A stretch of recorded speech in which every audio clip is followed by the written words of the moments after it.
Well, a very good morning, ladies and gentlemen. Welcome to another episode of the Candy Talk here on Herman Manyora's YouTube channel. Remember, this is a place where we give you a comprehensive analysis of all that is taking place in this country. And of course, we focus on governance issues and some of the government policies and how they generally affect our lives here. Remember, we want a better country for all of us, and that is why we keep these conversations simple and very factual. I'm here with Wakili Willis Otieno. How are you, sir? Fine, thank you. Yes. Welcome. Now, a lot has taken place. Of course, the new cabinet has been formed and all this is taking place here. The most critical role that was being waited for by the Kenyans was that of the cabinet, the National Treasury and Planning. Of course, CS John Mbadi is holding that particular office, but here we are. The government finds itself in this kind of tricky situation. Of course, the 2023 Finance Act is null and void. The 2024 one flopped terribly. And then here we are. The president says very well that if you go to deliver and in case that child fails, or rather that baby fails to make it, then you go back again and try getting another one. Definitely he is saying that, look, we are going to go back to the drawing board and draft another bill therein. These sentiments have also been echoed by the financiers. John Mbadi is saying here that they may be forced to find other alternative measures of raising revenue. Now tell me, what do you think about this new sudden move by the government? Is it the right way to go? Of course, they are running away from the problem. They need to understand what the problem is. Okay. Our problem is not a revenue problem. Our problem is an expenditure problem. You should first go into how you are spending the money you are collecting and ascertain that the way you are spending it, you are getting value for money and it is prudent. It addresses the needs of your people. So they need to first do an audit of the expenditure, how they are spending it. Then you tell us, this is how we are spending it, the spending is prudent. Then now you go to, we need more to do A, B, C, D.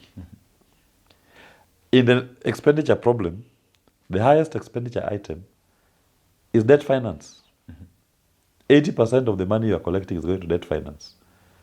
If you are a reasonable person, you will want to look into your debt books to find out which debts you are paying for. Where is that money? What was it used for? Was it legitimately taken? Was it brought into the country? What project did it finance? What was the status of that project? Is it generating money to the people of Kenya? They can't do that. They think the solution is to ignore the expenditure problem and just keep coming raiding our pockets. It will not work. It didn't work last year.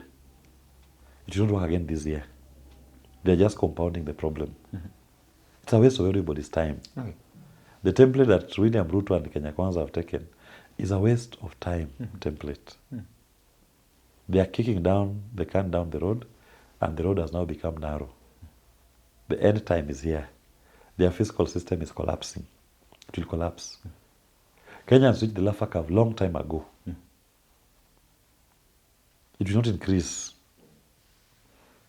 You're not going to get any money, more money in their pockets. Okay. What they've been giving you is the amount they have.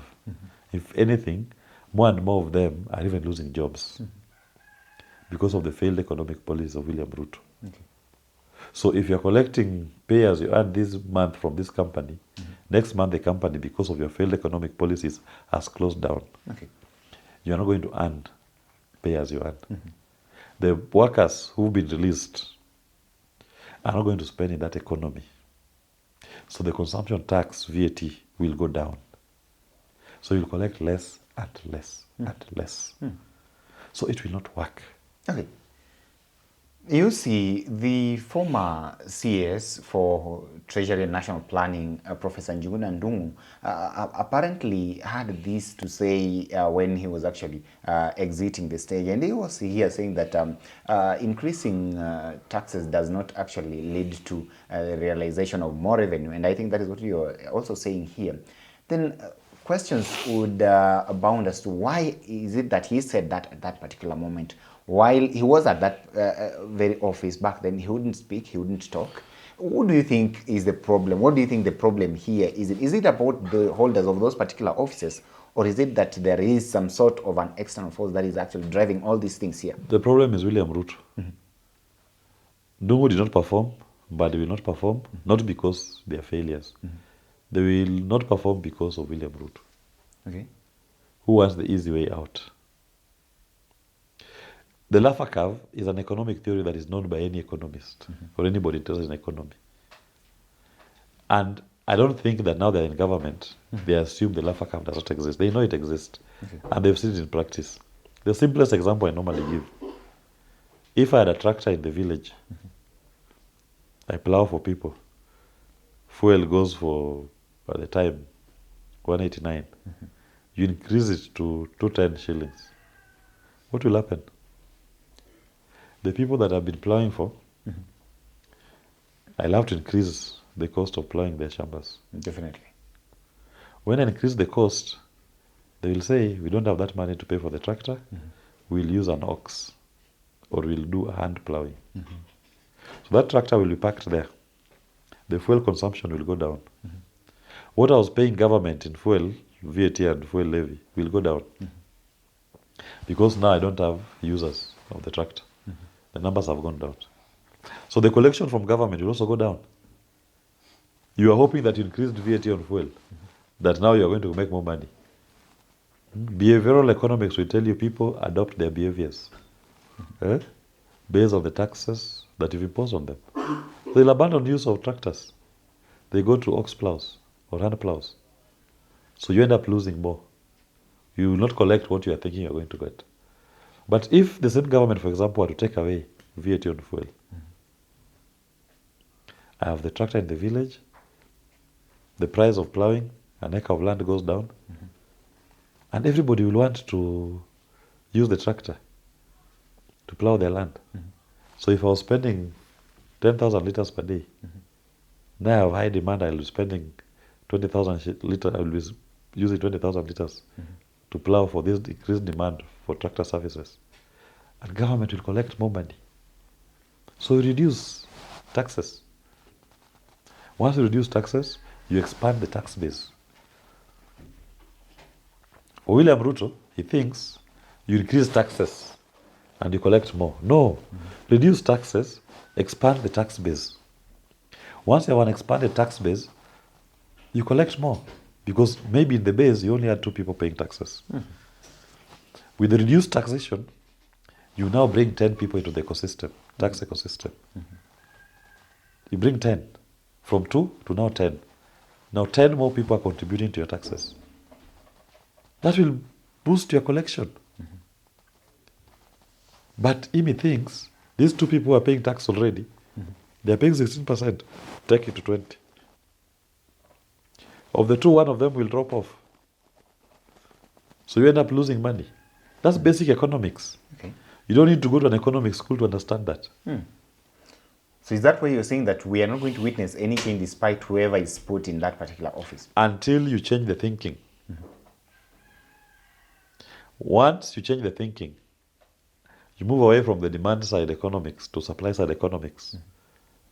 Nothing will happen here. Does the president run the show everywhere, in every Of ministry? course, who goes around launching even taps? Yeah. So you've seen him launching water taps and tanks. But you asked what is wrong with him launching all those things. So it tells you he's the one running them. Okay. What will the area assistant chief do? Once he launches a tap, what will the assistant chief do? So it means that's a presidential...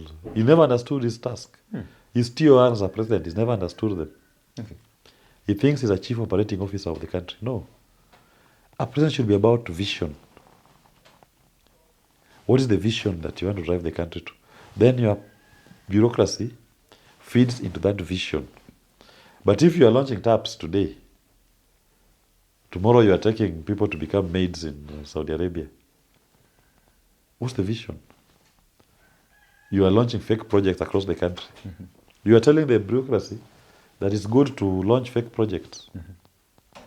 That whatever we are doing, we don't have to do anything. And he must move away from this thing. that government cannot be the driver of economic growth. Government can only be a facilitator. But it's a demand-side economist. As we are supply-side economists, we believe that economic growth will be private sector driven. Government only plays a facilitative role and then provides social services and infrastructure to drive that growth. Okay. But the ultimate driver of the growth is the private sector, you and I. Let's look at where CS John Mbadi finds himself in right now, because there was this one of the contentious issues in the Finance Bill 2024, and that was the eco levy. So apparently that needs to be reintroduced, and he's hinted at that. However, saying that they'll do away with the extremely perhaps the extreme issues that affect the common man, like the pads, sanitary towels, and all those things. But he's talking of anything that would be affecting the international companies, or rather the media companies, would be retained therein. This has not gone well with a number of Kenyans, saying very well that you opposed this at the beginning. But then why is it that right now you are trying to flip back and then change tune all of a sudden? So what do you make of this, and what is really happening here? John Mbadi needs prayers. And needs lots of prayers. The books will not balance. And it's not of his making. They just had to get to that same spot. Because even him is now got into that same system. They've already inducted him into demand-side economics, where he sees the problem is on revenue, not expenditure. His first 6 months should have been about expenditure, not revenue. But when you approach this problem that we're not collecting enough because we have a revenue problem, that's it. You're gone. I feel sorry for him, because very soon Kenyans will be greeting him. Okay. He is going to occupy a very non-admirable position. Because if he's not careful, after William Ruto, will be the next hated person, most hated person in public space. Why? Because he's trying to do what William Ruto wants him to do. Increase taxes, not the tax base. And the problem is not of his making. The problem is of William Ruto's making. He's the one borrowing illegally. He's the one paying illegal debts. But John Mbadi now has to become the face of that failure. Too bad for him. On the eco levy, he says that for companies that do produce maybe products that end up maybe interfering with the climate, or rather things which would be perhaps hazardous, things like carbon dioxide and all those kinds of industrial gases that are released into the atmosphere. He's saying that if you help, or rather in making the environment unsafe for people, then you should actually come up and help in mitigating the effect of the same. My problem is this. Is our problem the environment today? Or is the economy? You know, you can afford to have those kind of conversations when you're already having a functional economy. Then you can say, okay, we want to discourage certain productions from taking place. You are barely surviving here. Your problem is the economy. Why are you having that conversation about the environment? Okay. Yeah. Who are the major polluters in the world? US, China, India. Are we anywhere near them? Not really. So why do you want to mourn more than the bereaved? Go to Europe. They're the major polluters. The problem, that thing of climate, polluters, what, that is just gaslighting you. The problem is not that. So you don't believe that environmental pollution is real? It is not the problem of Kenyans today. It should not concern us, as they want us to believe. In as much as we should preserve the environment. But that is not our problem. The problem is dealing with his money, the economy. So those are just words to try to send you to the bush. Not to focus on the real thing. The real thing is, the bottom line is, they want money. They believe they have a revenue problem. Don't think they're putting that tax to discourage people from that sector from doing what they're doing. No. They want those people to pay money. It's not about regulating the sector. If it's a question of regulating the sector, Allow the NEMA or the land ministry to deal with it. Come up with regulations to ensure we have a safe environment, not to impose tax. So if you impose tax, will the producer of that item now pollute less? Will the effect of the pollution be less because you impose a tax on it? Will it mitigate? It will not. This is a question of environment. You deal with environmental issues and come up with mitigating plans on the environment, not to impose a tax. That tax will not mitigate. Okay. That tax will just be a revenue stream for government to go and misuse in paying illegal debts. We expected that with the formation of the broad-based government, then perhaps there would be some sort of relief for Kenyans. But of course, the telltale signs are here, and it's like things are not getting better anytime soon. I wonder whether you'd perhaps know any better way through which we can come out of this problem, because here we are again with CS Mbadi, the office holders change, but it's like things are just the same. The only solution is Ruto must go. There's no better solution than Ruto must go. Otherwise, you'll just be changing the players, but the coach is the same. This Ruto must go thing seems to be impossible. Is there any other way apart from that? Who said it's impossible? Even Moi was there. Moi went. Even Kibaki was there. Even Jomo was there. Even Uhuru went. So you think he's infallible? He'll go. The question is when, not if. Going, he will go. I'm simply saying, for as long as Ruto is your president, don't expect any change. Yeah, until the day he goes. So having a conversation with Ruto on anything, changing his government, bringing who, it will not change anything. It will be the same. The fish is running from the head. So, tough luck. Ruto must go is the only solution. Well, ladies and gentlemen, we are still here. Our Wakili still maintains his hard stand here that Ruto must go is the only solution. Well, I wonder whether you also buy that kind of argument. But then let's wait and see what takes place therein, of course, with regards to what we've seen the president hinting at new finance bill being brought forth. Let's wait and see what takes place before then. Ladies and gentlemen, allow me to stop for now till we have this conversation again. Have yourself a lovely day. My name is Evans Okini.